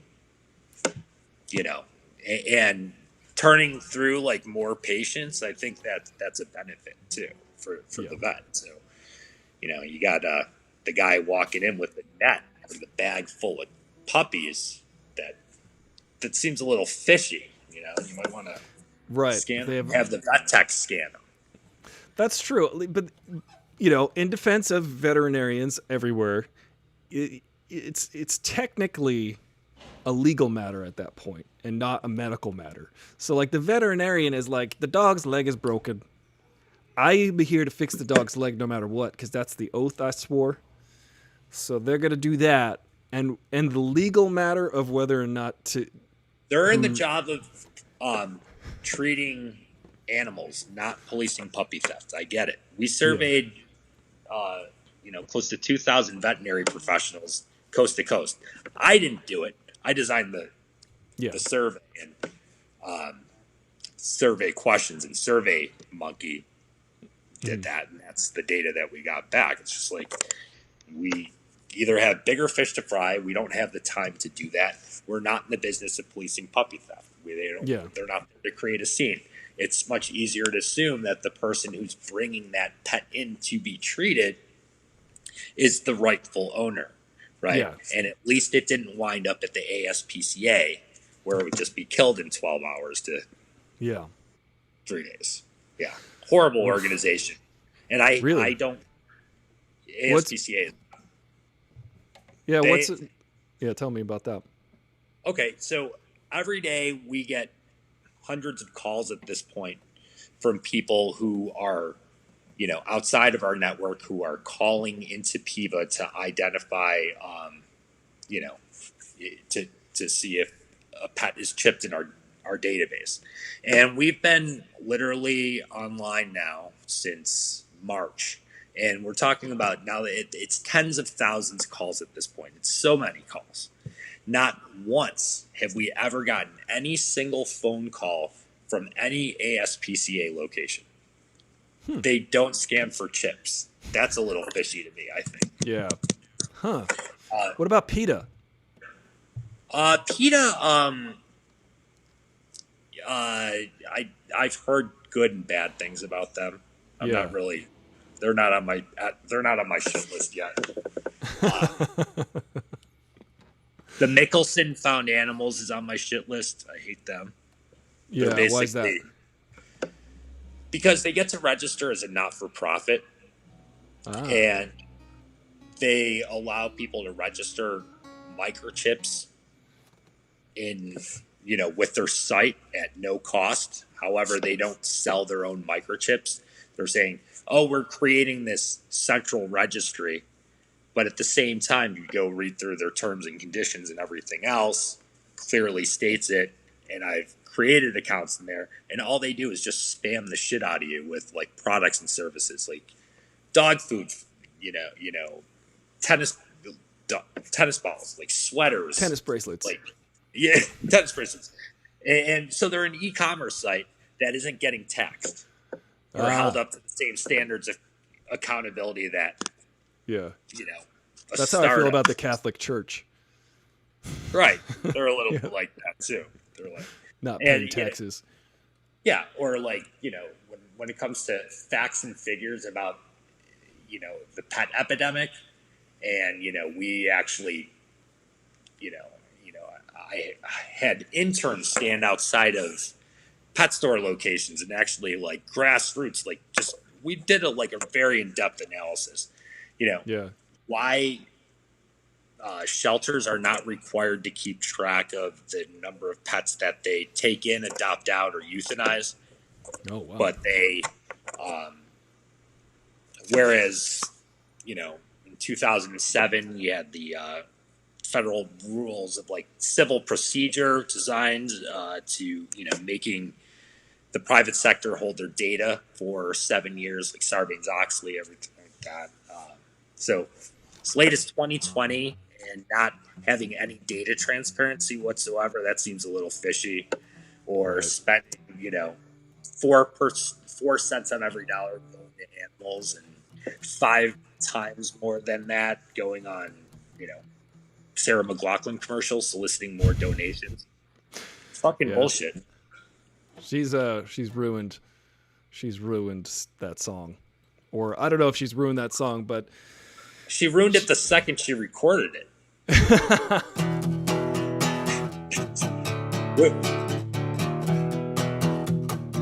How does that riff go? Was it? If I had a guitar, I could pick it up.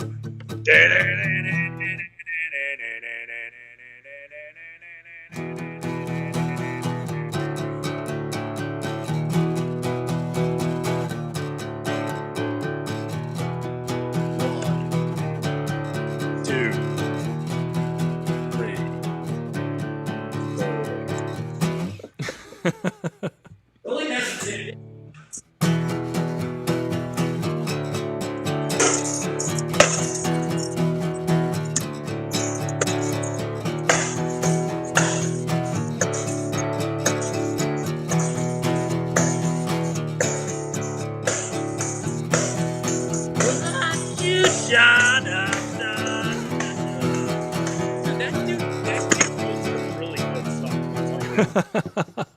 He did. It's just, that was music to my ears. To me, I was a kid going to, risking it, in New York, from Buffalo, and I didn't like playing in a basement every day and just, we're not ready to go record with this producer that's just going to make us famous, and we just got to play these tracks right. Like, I was just like, screw this, I'm going on tour, I think that it was a good decision for you to go on tour, and a good decision for me 4 months later to leave that band and join another band. But just because, yeah, like I think you and I were both itching to get out there, play shows, get on the road, and we were spinning wheels for a little bit. I think. And that's how, back to the startup thing here. This is probably one of the smartest things you'll ever hear, ever. Because I'm about to say. I can't wait. I'm going to prepare my brain for this. Yeah. Okay. So startup companies and rock bands are very much the same. Oh, yeah, definitely.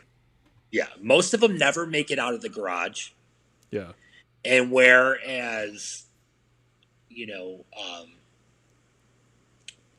a lot of bands that never make it out of the garage or the basement are just working on demos and sending them out to whatever label will somehow just throw a bunch of money at them and just make them famous.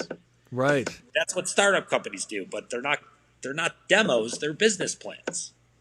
Mm-hmm. And the venture capital model is very much like the record label model.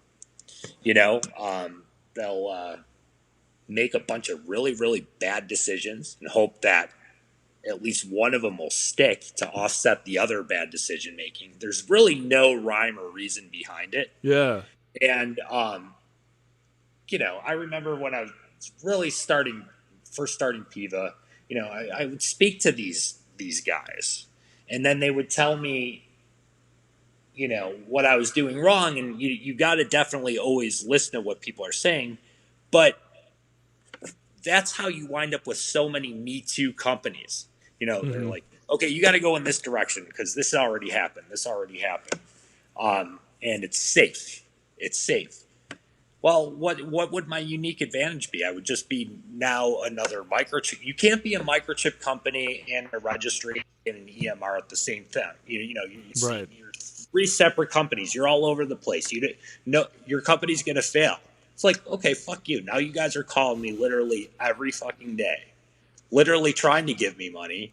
And, I'm not going to say it that way. It's not figuratively speaking. No, but it's like, okay, I got out there, I toured, I developed, a business, I developed a band, I acquired customers, I acquired fans, I sold T-shirts. It's not like all of a sudden you're. That's how you wind up, like Nick Lachey. Or whoever Wait, the how other do I guy. wind up like Nick Lachey? I would like to know. I guess if you married somebody that Jessica Simpson for a little while, yeah. But somebody who comes from nothing and then all of a sudden they're nothing again. They're up there and then they're down again. Whereas it's all cycles. So whereas the bands that actually wind up not getting screwed over with bad label deals and everything, it's because they already went out there and they sold the records. They already built up a legitimate following. Like those are legitimate rock bands. Like the Long Island hardcore scene and the Buffalo hardcore scene are very, very similar that way. Like that band Small Black that I played with, when we were Slowlands, they went out, those were like guys from Silent Majority. And, there's this band in Buffalo, Every Time I Die. They've been just touring forever. And, those guys are actually way more financially stable in the long run. They don't have people telling them what to play, how to do it. Right. Taking Back Sunday is still out there on the road. So many people are still charging forward. There's a record label actually called Hopeless Records who has basically... I was in a band on Hopeless Records. Well, there you go. I actually know one of the A&R people from Hopeless Records, and Sun City. It's called Sun City out there, right? I think Hopeless Sun City, yeah. Yeah. And they basically collect all the lost dogs from the early 2000s and late 90s, and all of the bands. What they're doing. Okay. Yeah. But they've been like downsizing because it's really difficult to keep a record label going today because everybody can do everything themselves now, which is until you get to a certain level where it makes sense. Like you were saying about business models, it's like, You gotta get the business going and prove the concept before someone comes along and says, okay, well, here's like several $1,000,000 more to boost it to the next Right. level. Yeah. Right. So that's interesting. So people aren't selling records anymore, right? I mean, I No. know. Singles, maybe. So They're, so like so I still don't understand that. So if every now it's kind of like the wild west again, and I think Netflix is going to wind up like that. But YouTube, yeah. okay, there's so many videos out there, so much content. It's kind of Yeah. like you take this publish then filter approach. So being on a record label 15 years ago or 20 years ago was a great projection because now you Yeah. had the label putting you on the shelves. You had the you had your PR. You had people pushing you out on the radio, on MTV, and people making you famous. So how do people now become famous if there is no label to represent them? How do It's they? true. You need that. There's still labels still serve a purpose in some way. However, they're clawing at all of the models too, which is funny because I was actually at a bachelor party a couple of years ago, and there was a guy who worked at a record label, and he was legitimately asking me, and he was coming at the whole record industry from the record label perspective and as frustrated as a band would be with record labels going, the record labels, they just want to do this. They just want to push you into a mold and then figure out how to like market you. And the dude who worked at the record label was like, gosh, why are bands so resistant to getting put into a mold? And like, it's so hard for us to like get to market bands because they're so resistant to so it was this weird. I was coming at it from being in a band, and he was coming at it from being like an A&R guy, or not even an A&R guy. He was more of like in the cogs kind of dude at a record label. He wasn't directly dealing with bands. He was just looking at number sheets and spreadsheets and going, well, this band. Those are the kind of guys that I used to want to just like punch in the face. Exactly. Yeah. But You, that's you know, the band point of view, for sure. right? Because here you are. You're out there. Playing shows and making something that you think is new. Yeah. And then they're putting something together that has already been done before. Like remember emo? Well, emo core was Sunny Day Real Estate and Mineral and like bands like that. It wasn't all that other shit that came about like 2009. Like even that wasn't emo anymore. They're just kind of playing on something that was already done. And just all these posers, just these pop punk poser kids that didn't deserve to be on MTV because they were just kind of pigeonholed, and then they had no shelf life anyway, right? That's so, it is true. I remember that era very distinctly because we were touring a lot. Veda was touring a lot during that time, and it was like there had been a figuring out or decoding of emo per se. Like the late 90s, like Sunny Day Real Estate, they're kind of really trying to push this envelope. And then 5 or 6 years later, there's this whole second wave of bands that are really just, they've cracked the code of emo, and then they're writing a million emo and screamo songs, and it becomes more, and there's no shelf life. So I listen to songs from that era going, wow, this is very dated, and it doesn't have, and at the time I remember hearing the songs thinking, wow, this is amazing, this is great, but it's not timeless. It was very transient. Existed very briefly. It was a moment. I remember some of the later stuff that you guys were doing. That kid Ian, it was just like, first of all, that kid had a set of pipes on him. He could sing. He could, and he's a good musician. Mm-hmm. But I don't think he was an artist. I think he was a talented musician, but I don't think he was an artist because I thought he was a nice guy. The first couple of times I met him. Maybe he was phony. Maybe he's a dick. I think Ollie was really cool. But your music was popular. The music that you guys were playing was popular. And then the music that you recorded after that didn't sound exactly the same as the last thing. His voice even started to sound a little more like, kind of like that whiny stuff where, Well, I'll agree with your assessment for the most part. I won't really get into the weeds about it, but there was a time I can confirm that we had recorded several songs, but at the time, screaming was very popular. We'd written these songs and we were like very proud of them. And there were like screams that were crowbarred into these songs that were already written. And it was because there was this perception that we needed to compete with a lot of the screamy bands at the time. And I was like, these are songs. We wrote songs that are pretty to sing. And now we're screaming all of a sudden because that's, and was it's that weird. Was that him or was that like the producer? Or was that your label? Were you guys like, you guys were selling your own stuff, right?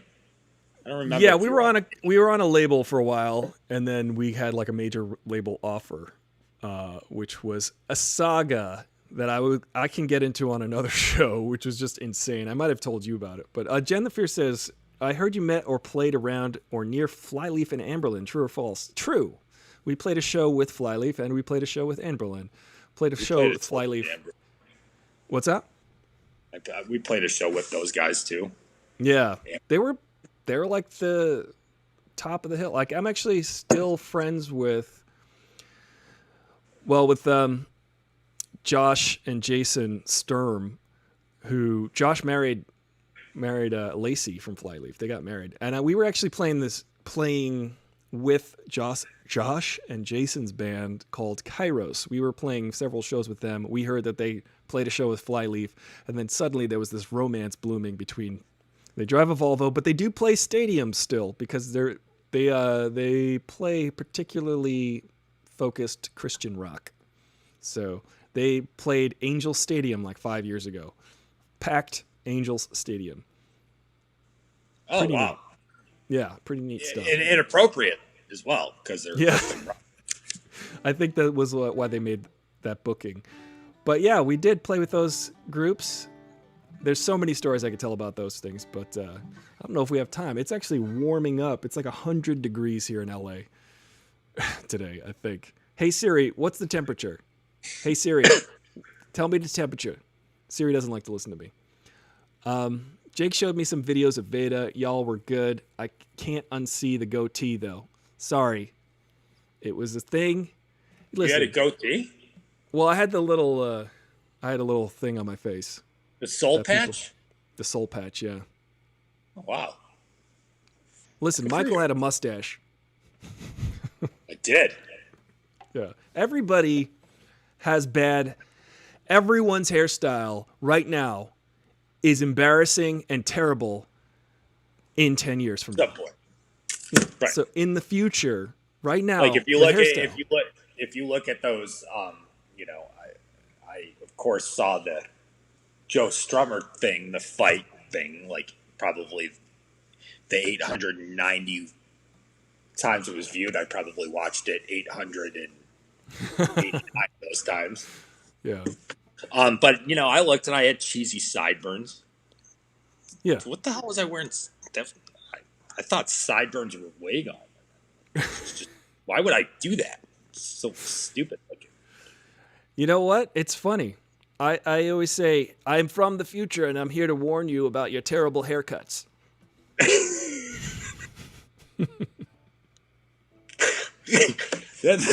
That's pretty funny.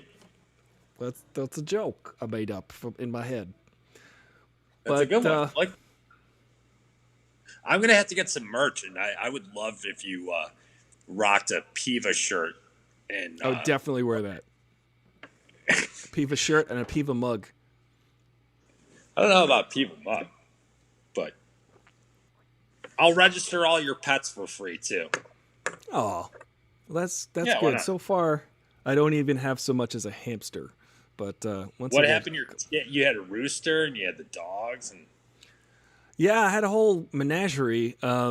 Sadly, 2020 has been the absolute worst year on record. I lost my dog earlier this year. Oh, that sucks. Yeah, it What happened? sucks. She had Oh, a hole in her heart, oh my basically. God. Yeah, it just kind of popped up, and she is a wonderful dog. This is Uma I'm talking about, big fluffy. Did you meet Uma? She's a big fluffy giant schnauzer. She had lived 3 lives. We'd rescued her from the streets. She was from the streets, and cleaned her up. She had like a lot of health issues. Cleaned her up. She was super healthy, and then she developed cancer. We removed the cancer, gave her a vaccine for the cancer. She survived cancer, and then she became a service dog, like a That's the dog you bring around the airport and stuff. Yeah. For people to. Right. Okay. And then she would go to the airport, and she became a therapy dog for the last couple years of her life. And then earlier this year in February, she just started collapsing one day, and it was just. We basically we took her to the vet because my ex who is a vet, Right. took her.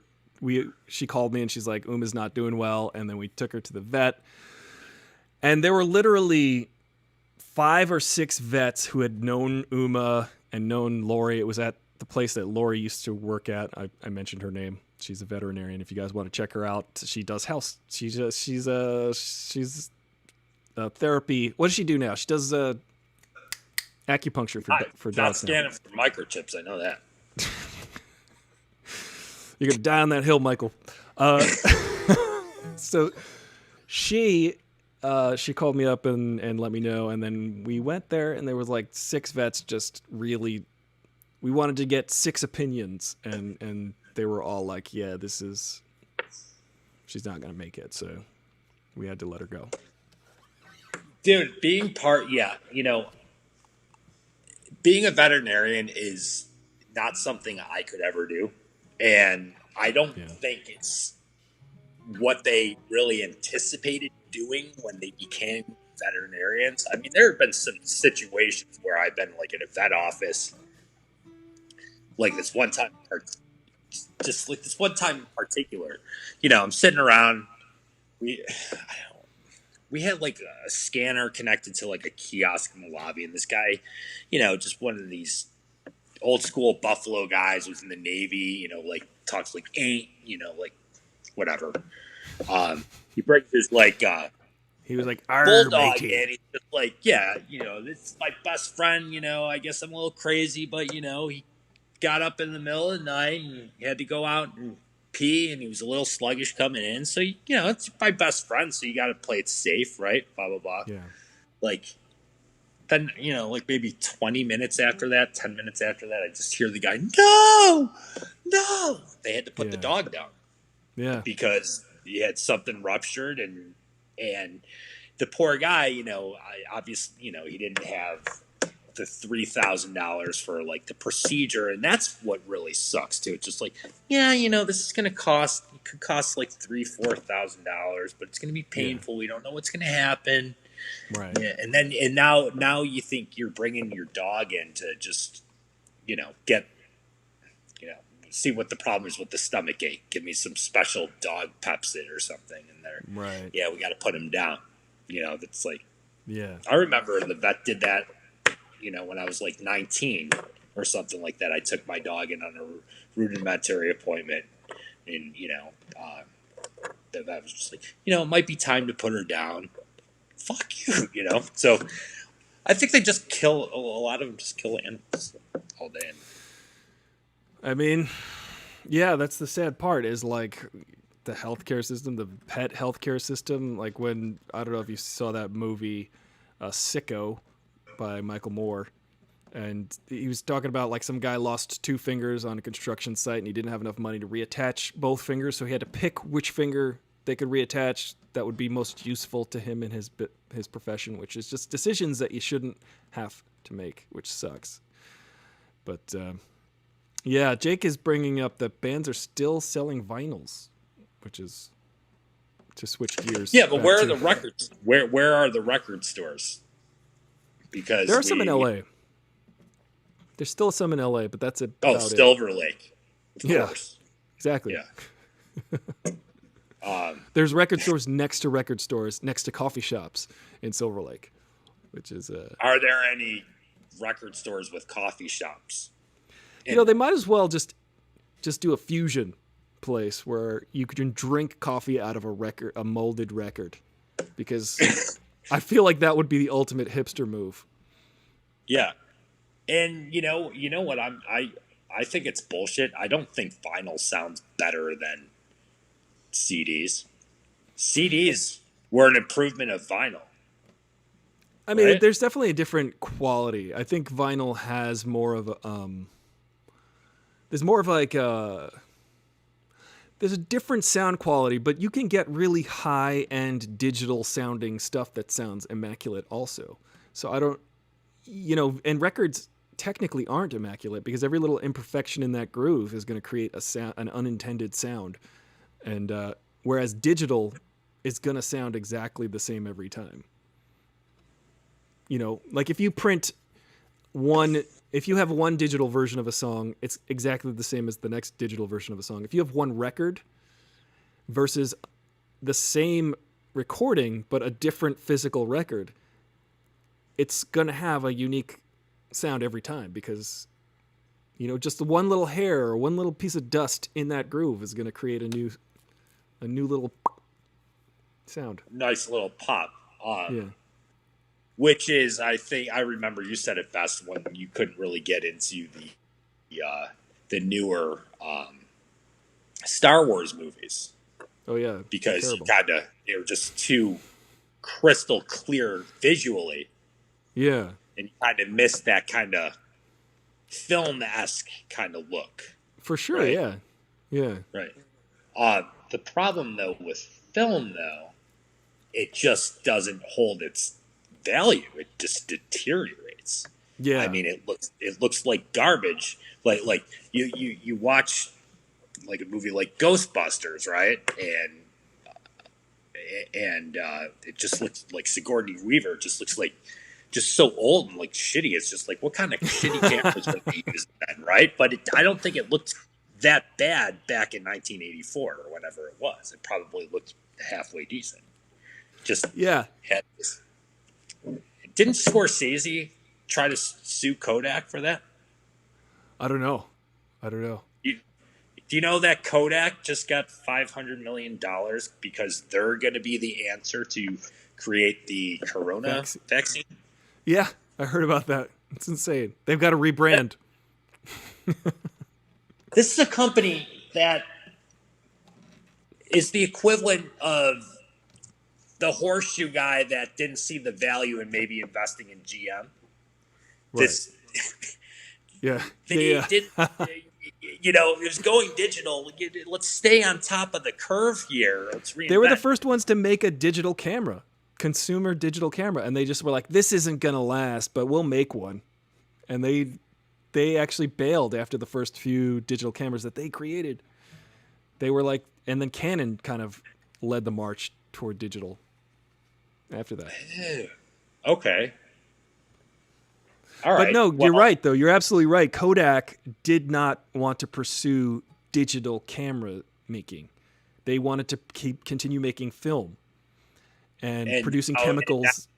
And now they're the Corona cure? Like, I don't understand that. Why didn't I know that the government was giving 500? Why I would have said, "Hey, PIVA will figure this out for 500 million." I'll get something going.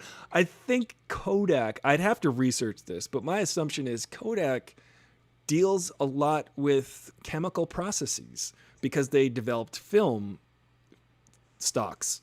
So maybe they're tangentially, if you guys know this out there on the Instagrams or whatever, on the YouTube and the Twitch, Kodak deals in chemical processes. They've got, I don't know, the infrastructure for mass producing, I guess, chemicals or something. I don't know. I don't know why Kodak is the company.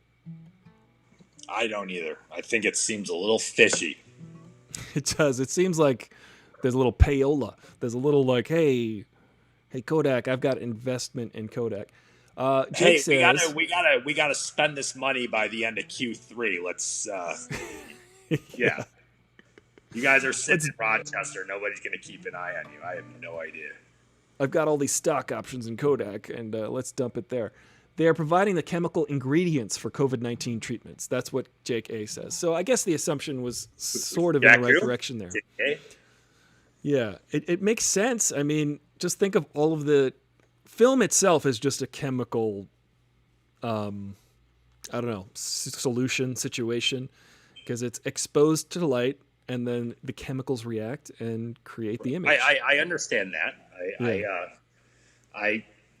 I took photo in high school. I was in that dark room. But aren't vaccines, like antibodies and things like that, they're not sepia tone. I mean,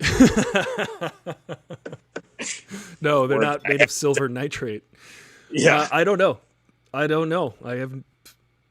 Maybe they just have a lot of pipettes and test tubes, and like we've got all these chemical we have all situations, Bunsen burners. We have all this infrastructure to make the vaccine, so we'll just do it here, and they can create jobs or something. I don't know. I don't know either. Well, we've had a really lively discussion. I guess just to wrap up real quick, what do you think of the DNC right now? It's the most horrible television ever. But go ahead. I haven't been able to see it because my daughter, she wants to watch Word Party or The Wiggles or whatever she wants to watch. Right. And when she's here, so although I have more than one television in the house, she wants to watch the television that I'm watching. So it's just like, you know what? I'm probably just going to get pissed off looking at this anyway. I mean, I get frustrated at Joe Biden just because he is just so demented. He is so demented. He's old. He's not. He's past his prime, and he's brain dead. And I get pissed off at that opportunist Elizabeth Warren.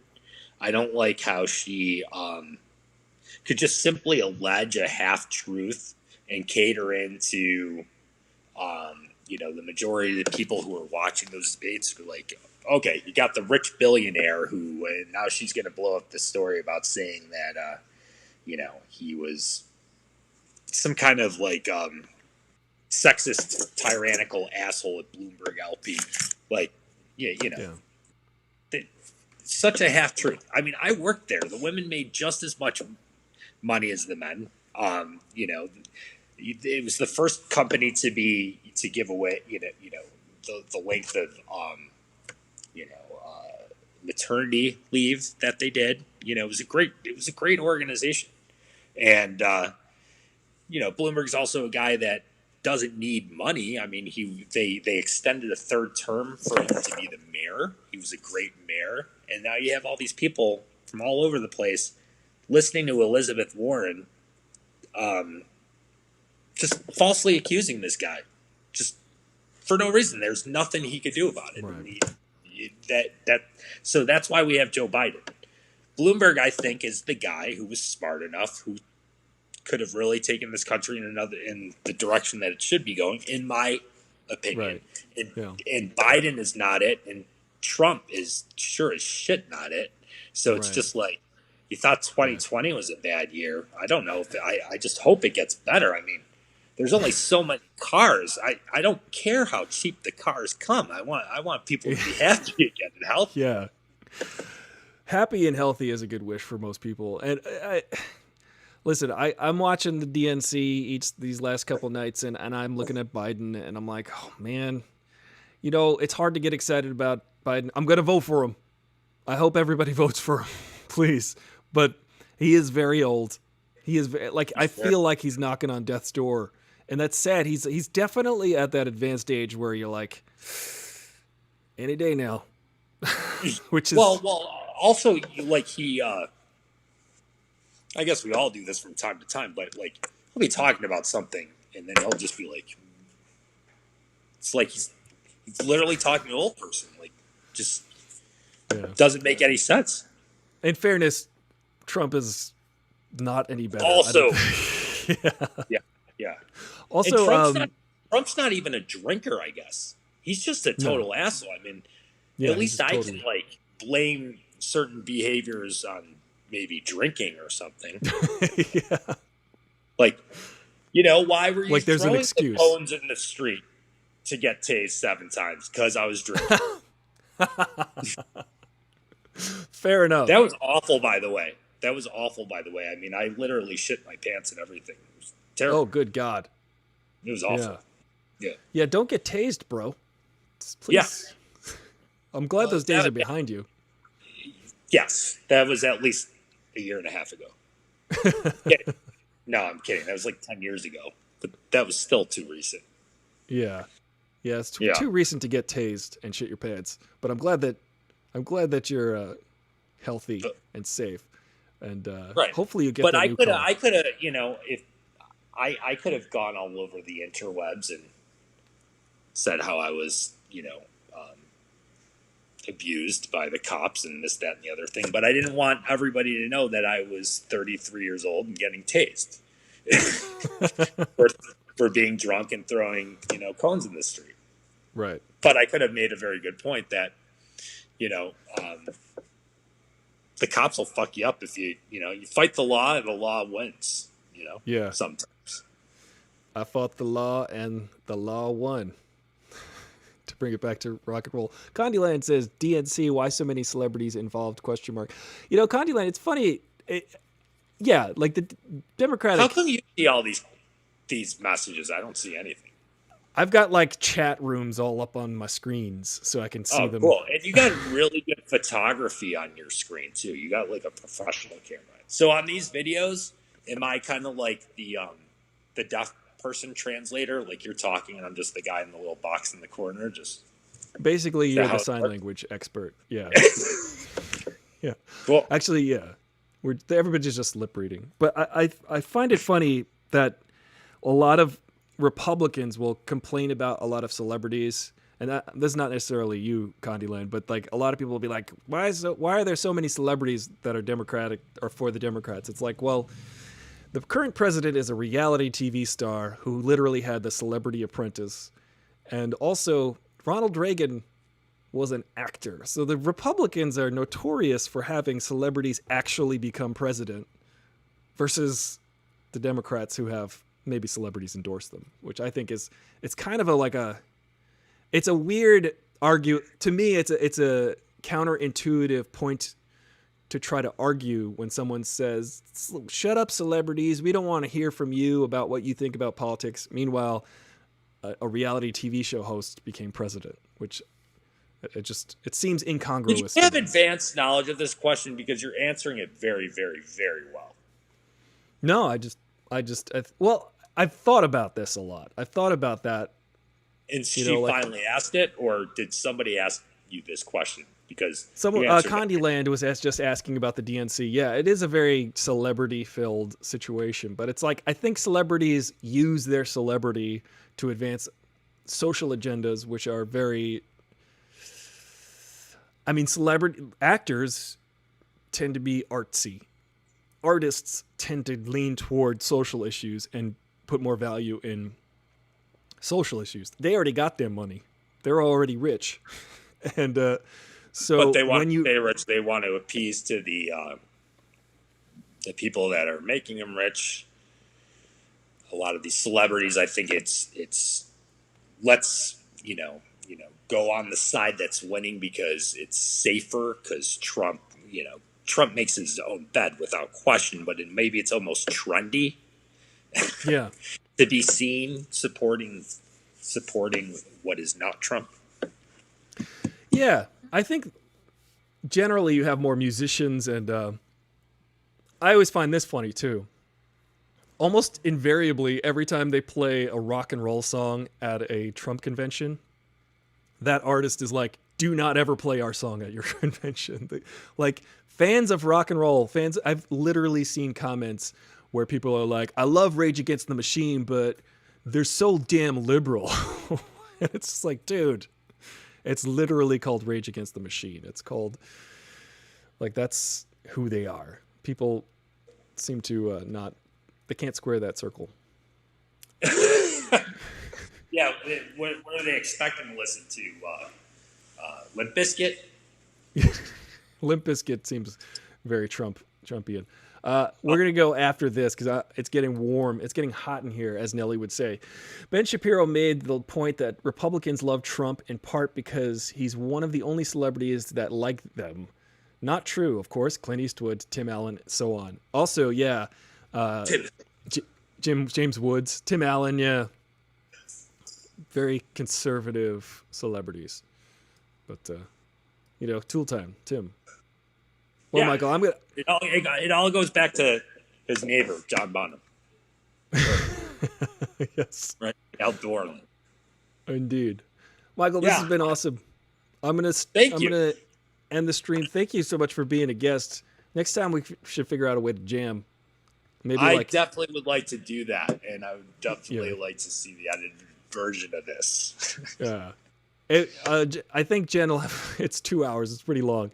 But thank you, Jen the Fierce, for taking on these big projects.